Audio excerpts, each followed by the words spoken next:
Hi guys, welcome back to Chef Brit Racing. So today I'm going to walk you through how I paint my cars in iRacing, how I create my brand and all the logos I create, and how I take cars from this over to this.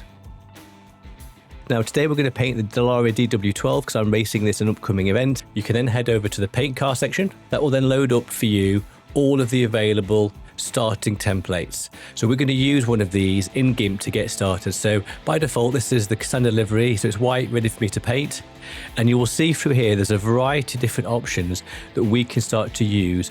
And we're going to be using these and then building on these with our own branding using a variety of design tools to make this livery bespoke to what we want to create. So once you've chosen your car, you then go ahead and download the template. This will then save this to your computer. Okay, so once you've downloaded your template, you'll then want to go ahead and install a platform product called GIMP. It's completely free. You can find this on Google by searching GIMP into your Google search. Once you've searched for GIMP in Google, you then go down to the download section. That will then install this onto your PC. Okay, so once you're loaded into GIMP, you'll be presented with your standard template. So there's a couple of things here to get you started. So the first thing you want to do is turn on the wireframe so you can easily know which bits of the car you're painting and how you're configuring your logos on there. So to do that, you head into the turn off before exporting section, and then we're going to enable this layer, which is the wire layer. So now we can see we've got a wireframe, so it's much easier to place the livery and the logos and all the painting directly onto the car. We will use this at different stages to export to see what the preview looks like. Okay, so then if you expand this layer, you'll see there's a color change layer. From here, we've then got a variety of car pattern designs. And by default, these are off. So I'm going to go ahead and view this layer.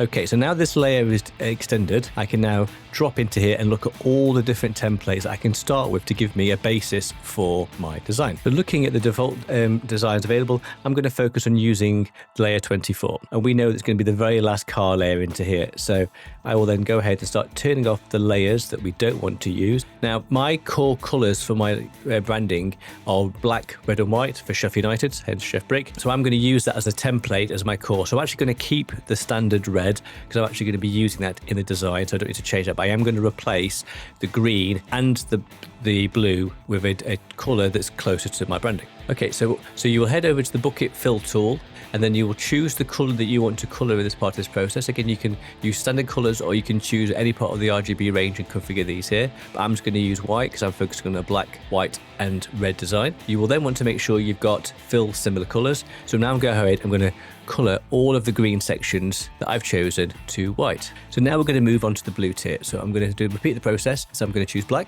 Okay, so now I've painted the default standard colors for my livery, and I want to see what this livery is now going to look like in iRacing, just to get a sense of how I feel with the colors I've chosen and the design I've chosen. So I'm going to save this now. So to export the template to see what it looks like in iRacing, you'll want to go to your documents, iRacing, paint, and then the brand of car. This is the Dallara DW12, and your car template has to be the car _ your iRacing ID and then TGA. So then if we head back into iRacing, we can now see a quick preview of our design. Okay, so we head back into here. So we want to put all of our liveries into a single layer so they can be easily turned on and off. So we're going to create a new layer group. So right mouse button, create new layer group, and then we're going to drag that to be this top section here. Then we're going to import logos as layers. Now, before we do that, we're going to show you how I've created my logos using Canva and Adobe to create a specific targeted brand. Okay, so my brand for my logo is Chef Brit Racing. I designed this completely free inside the Canva to create the logo. Now at this stage, I want to export this so I can use it as a layer as part of my brand. Now the thing with the Canva free plan is you won't have access to the background remover. So if I export this currently, I will have my logo and I will have this white border around it. We're going to download this, then we're going to head over to a free tool using Adobe to remove the background so that we can import this as a layer into our design. Okay, so because we can't use the Canva background tools, we're going to use Adobe's background remover, which is completely free. So going back into Google, we're going to search for Adobe background remover. You'll then find free image background remover. You're going to upload the image that we've just exported from Canva. And you can see now it's now converted this and removed the background, which is great. So we're going to hit download. So now we go back into GIMP and we're going to do open as layers. We're now going to choose the file that we've just taken from Adobe. So we've now got our layer and it's available for us to use into our car. So the first thing we're going to do is use the resize tool. So we're going to use the scale and transform. We're going to shrink this image down. Then using the move tool, we can start to place this onto our car. Now, it's still a little bit too big, but we'll get it in position. We're going to rotate it. So then we're going to use the rotate tools. If I wanted to remove the layer just to see what it's like before and after, I can do here. It's all grouped together. And we can now see we've placed our Chef Brick logo onto the car. Now I'm going to repeat this process now for another image. I'm going to go back into Canva.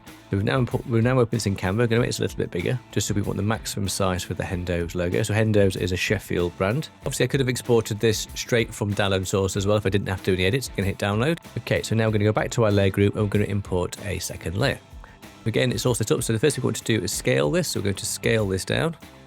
Okay, so now I've positioned the logo. I'm now going to export it just to see what it looks like. And we can see now I've got the Hendo's logo. That looks great. So I'm now going to move it onto the other side. So I'll show you how to do that. Okay, so now we're happy with this logo on this side. We're going to repeat this process and we're going to put it on this side. So we're going to go back to the layer over here, hit duplicate layer, and choosing the move, we're then going to use the keyboard to position this so we know it's going to be in the same place. And then we're going to rotate. So again, choose the scaling tool, rotate.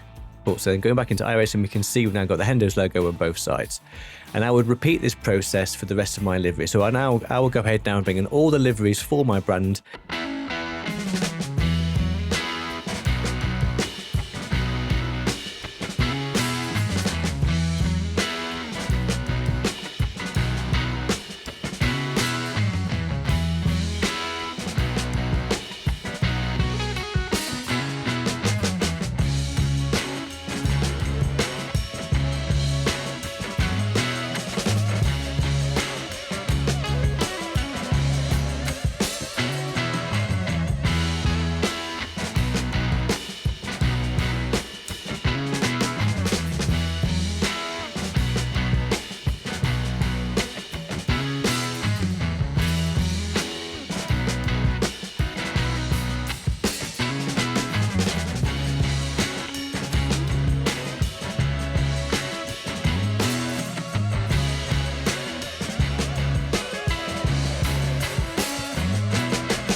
Okay, so we've now finished placing all the liveries, and this can take some time depending on how many liveries you have and whether you're doing it for the very first time. So I've built quite a portfolio now of Sheffield-based brands that I like to use in my liveries, and I can easily place those across the car. So now we're going to start prepping the livery so we can actually use it in iRacing and then upload to Trading Paints. So now we don't want this turn off before exporting, so we're going to turn that off.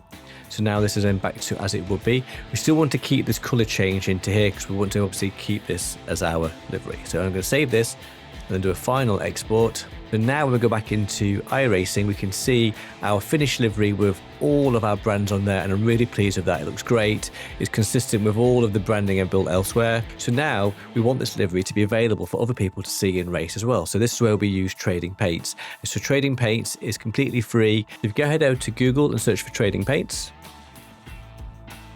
Okay, so once you've logged into Trading Paints, there are a variety of other paints you can use and you can download from here. I'm actually going to upload my new custom livery, so then other drivers who race me on track would see my livery in the same way that I would see it locally.